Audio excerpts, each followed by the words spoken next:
Patient within your process, compassion within your progress. Something that I try to say often. I will continue to share it, to say it. I had the opportunity to connect with different type of people from a community lens of things by either going to le Salon du Livre de Montréal, by going to open mics, by going to um, the first edition of plays or the practice for different type of productions or musicians. I've assisted to table talks and meetings. Sorry, it's November, so stuffy notes a little bit.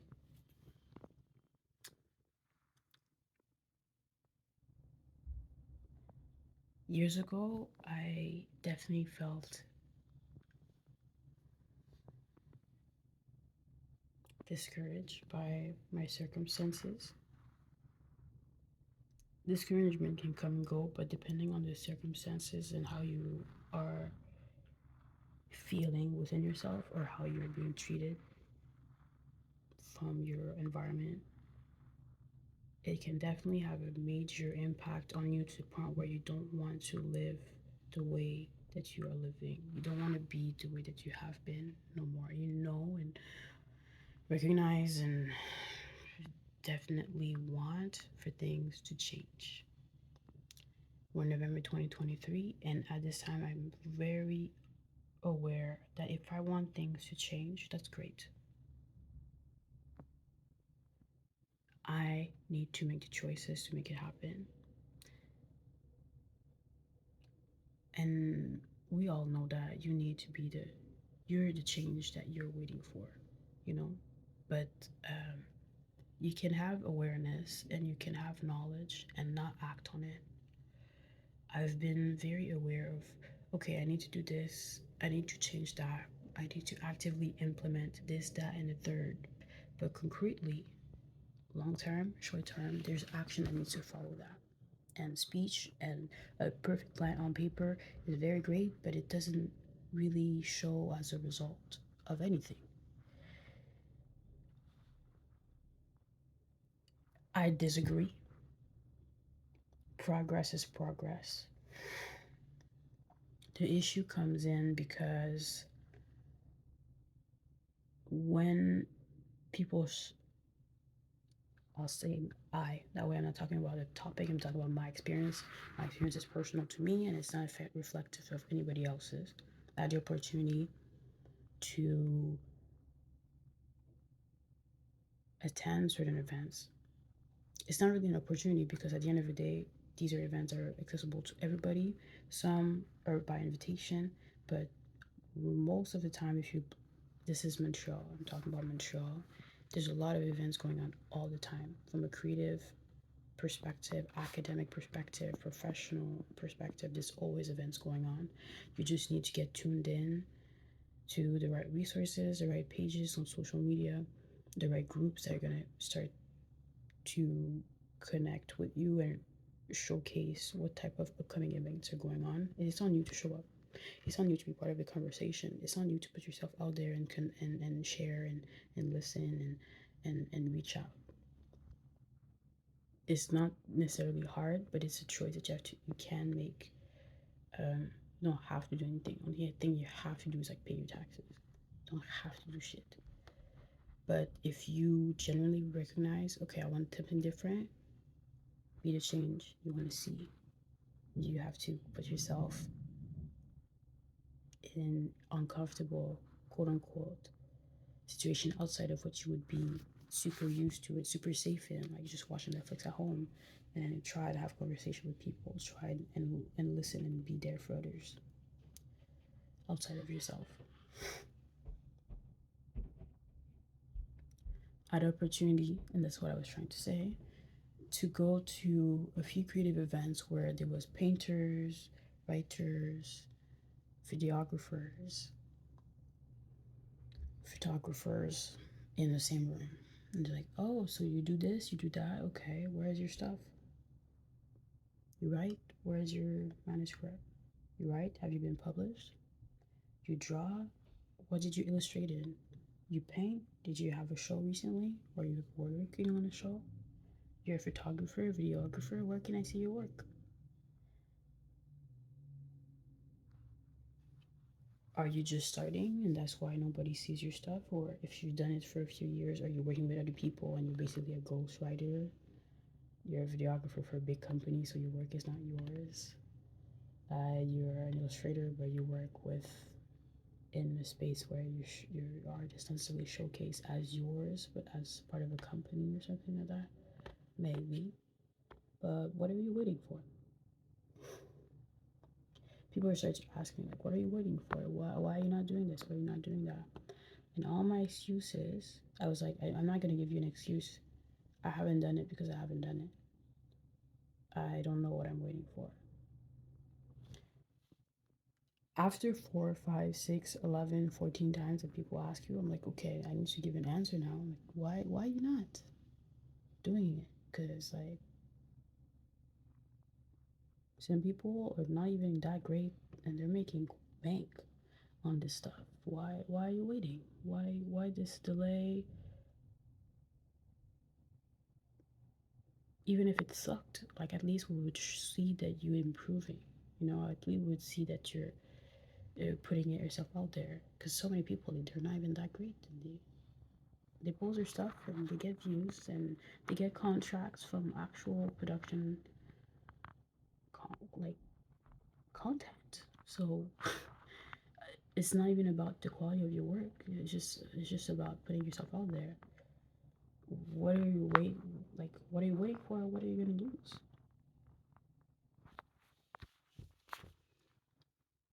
I'm nervous and very self-aware that if I start posting my stuff, I will have to be unapologetic about it because some people will call me narcissistic just because I'm putting myself out in front of a camera. When I was at the salon de livre, I was filming. I was not even filming myself. I was filming to get like a good view of the salon with all the different booths. And people were like, oh wow, look at her being so freaking narcissistic. That's so narcissistic, blah, blah, blah. And I don't know these people. I don't care about their opinion concretely because they're strangers to me. But I very much dislike those comments. And I wasn't filming myself. I was literally filming the event and people were saying that. So imagine if I was out there to go there and film myself talking by myself because of production value. I don't have coins to pay or for somebody to hold a camera and somebody to hold a boom and all this stuff, right? So at first I'm definitely gonna do all this stuff by myself for a long ass time, for a good season. And so am I ready to deal with those people that are gonna say that I'm narcissistic? Am I ready to deal with the people that are just gonna look at me like, so that's what you're trying to do? Okay. Is it important? No. But I would get shy from people's judgment. I would get shy from people looking.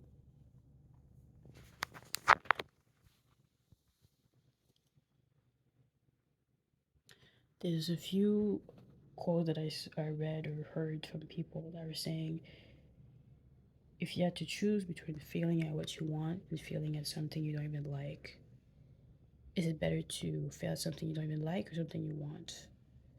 And I think it was like Jim Carrey or something like that was saying something like that in a address, speech of address for like college graduates. Long story short, at the time, his message was, "You're better off trying for what you want and failing because at least you tried." And I was like, I just at the time that I heard him, I respectfully disagree.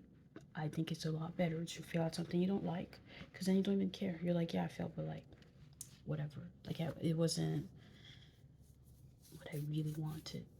But if you fail at something you really wanted, that hurts because then you have to re-identify who you are. If you're a writer, but you're a failed writer, if I'm an artist, but I'm a failed artist, that shit hurts too. Because then I failed. It's not just about the thing I like. It's about who I identify as myself. I identify as an artist. I identify as a writer. I identify as a cook. I identify as a handyman or whatever. I don't know. and then I suck at putting shelves up. I suck at repairing. I suck at cooking. Can I really call myself a good cook? But the process is you can call yourself a writer, and whether you started to write a month ago, a year ago, a decade ago, if you are working at your craft, you will improve. It's a question of time. It's not necessarily calling yourself certain things, it's about putting in work and actually sharing the work that you share. Because great paintings and great manuscript that stay in a box is great for your self-awareness, but it's not really benefiting anybody in a good or negative way. And maybe people will come together as a community simply because you're starting a conversation.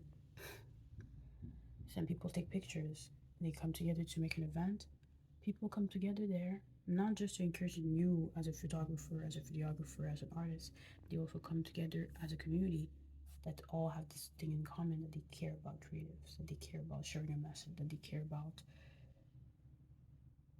being in a space with other people that also have a certain set of values that are very close to theirs, or that share a certain experience that is similar to their own. And somehow, simply by that, they don't feel as alone. That's already a lot. Whether your skill is a beginner level or advanced, and whether your results are superb or average, the fact that you choose yourself and you show up authentically will always be valid and necessary, even more so if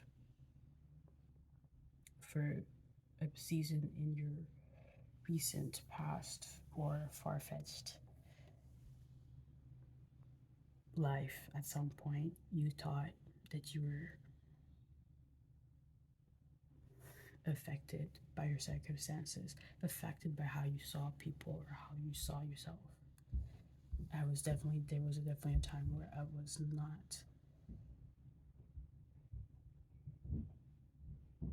the happiest with where I was at, and how I was perceived.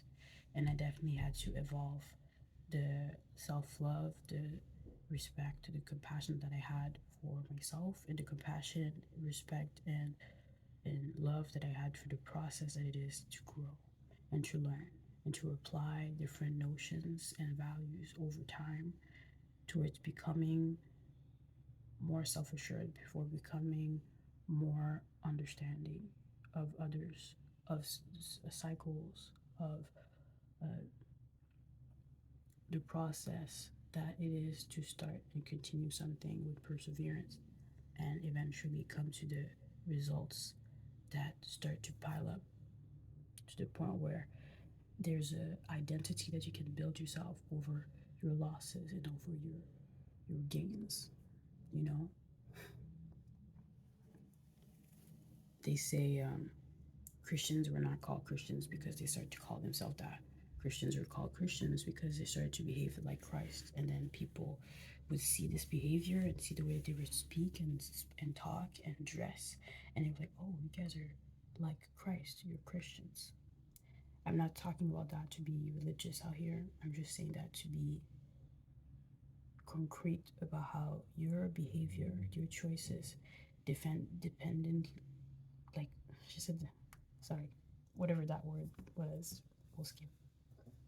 Your actions, your choices, they pile up to a point where eventually they speak without you having to speak. If everywhere I see you, you're always taking pictures, though very easy to be like, oh yeah, that photographer, you know, because you're always out there taking pictures. If I see you, you know, always helpful and ready to assist, maybe I will have certain adjectives that start to come to mind because I identify you as this person that is always a team player. You don't need to say that about yourself. Other people will say that about you because of the way you behave, because of the choices that you put in that are according to your values, to your priorities, to the type of person that you choose to show up as. You could have been a certain way for whatever amount of time and evolved to become a certain new way today, tomorrow, and moving forward. There is no